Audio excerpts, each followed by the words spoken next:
everybody, and welcome to Tiger TV incorporating Tommy's Tales. Please excuse my voice as I have picked up a little bit of the dreaded lurgy this week, but we will man up and go on. A few congratulations this week go to some under 15 boys, and this is really going to test my knowledge of the English language. To Zach Tesakuwu Mangos, Andreas Stefanakis and Timur Khan Gunasu. Congratulations, I hope I got them right, boys.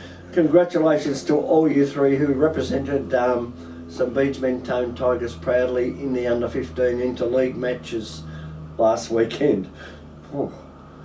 Thanks to the women of St Bede's Mentone Tigers for their kind donation of some water bottles to help out our senior women's teams. Right behind me here you can see the purple jumper that we wore last year for Jane's match. Jane's match is coming up again on August the 17th this year on our second last home game in support of the club and the Matty Rewalt Foundation, and we as a club are looking for a sponsor to sponsor this jumper and have their name on the back and the front.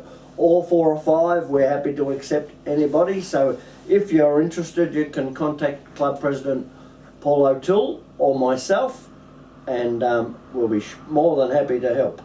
And our latest event coming up, and our lunches this year have not been that well supported, but the local derby coming up on Saturday, June 29th against the Parkdale Vultures. Parkdale have never beaten us here. Parkdale were kind enough to invite us to lunch down there for round 1 for the opening of their new rooms. So we now get the chance to host them. So we are holding a luncheon. We would like a great big St Bede's Mentone Tigers attendance at this lunch. It will cost you $35 a head for a roast and sweets, and it'll be advertised in another part of this week's newsletter on Try Booking for where you can purchase your tickets. So please, club members, seniors and juniors, come along and support this club, because we are one club, and let's make it a big day. Parkdale have never beaten us at Brindisi Street, Mentone Oval, so let's make sure we get all here to support the boys and make sure that that continues. Moving on now to last week's results. A big weekend for the club in the seniors. Big game for the club. We'd come off a pretty good couple of weeks against Bowie and Old Geelong, and it was a must win against Haileybury. After a pretty dismal first quarter where we kicked 0-7 to their 3 or 4 goals, we were behind the 8 ball. Then we started the second quarter, and our next 2 scoring shots were 2 points, so we were 0-9. But then we started to get our game together, and we went away and we kicked 13-2 to come away with a good win, 13-11 to 11-5 to cement, or well, not to cement, but to grab a position in 4th spot, with the other results all going our way, and we're now 4 points clear in 4th spot and improved our percentage. So a good win by the boys, and well done to the coaching staff. Braden O'Toole kicked 3, Jimmy Mangoni 2.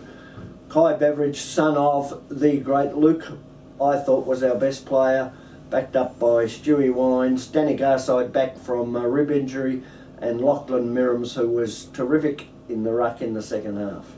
The seconds kicked 21-21, 8-7 to defeat, what's their names? Haileybury, 8-7-55. Great win by the boys. Started well and continued all day. Dan Millwood, Timmy Doherty and Josh White all kicked 4. Josh White is having a good impression coming up from the on-19s.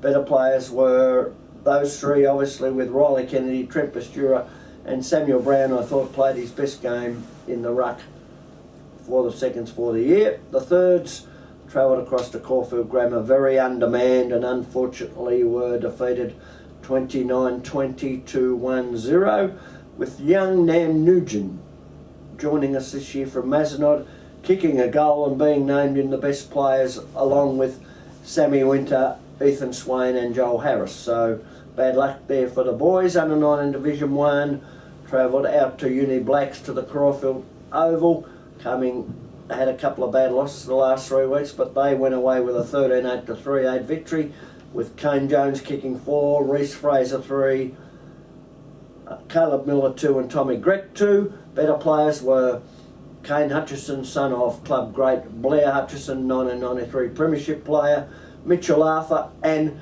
young Josh Miller, up on a local interchange permit in his first game in the under-19s from our own under-17s. So it just shows that the feeding ground is there if the boys are good enough, and we will use it.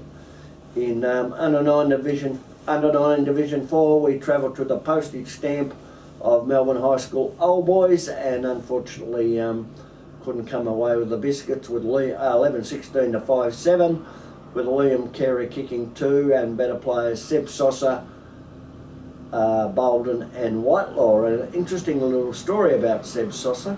Last week we played Bowie at Bowie, and Seb was one of the chefs catering for us at the lunch, and he had to leave just as they were serving food because he was coming back here to play under-19 footy for us. So good to see he wears a couple of hats, and to his credit he had his St Bede's beanie on, which I think is a great little advertising effort. Well done, Seb.